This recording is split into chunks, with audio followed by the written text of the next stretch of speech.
प्रदेश में माननीय मुख्यमंत्री जी द्वारा महिला मिशन शक्ति का कार्यक्रम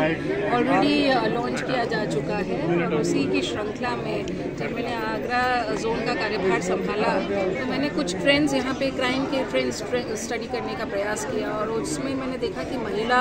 संबंधी जो अपराध है वो काफ़ी अग्रणी है इन द सेंस कि यहाँ पे काफ़ी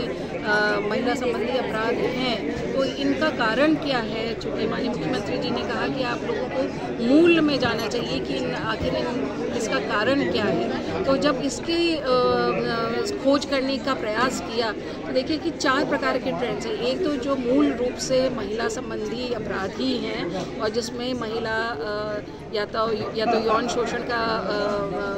विक्टिम बनती है या फिर किसी अन्य डोमेस्टिक वायलेंस का या किसी अन्य प्रताड़ना का वो शिकार बनती है और उसमें जो सदमा उसको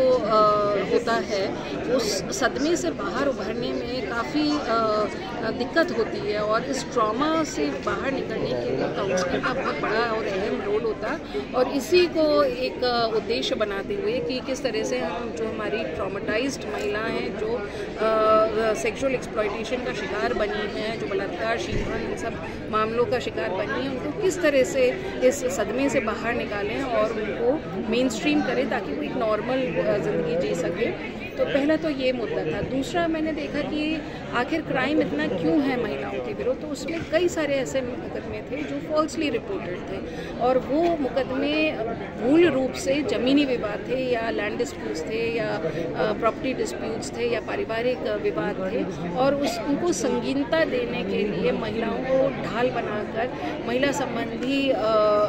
सेक्शंस को ऐड कर दिया जा रहा था और FIR दर्ज की जा रही थी। तो इस प्रवृत्ति ये बहुत ही एक डेंजरस ट्रेंड है और इस प्रवृत्ति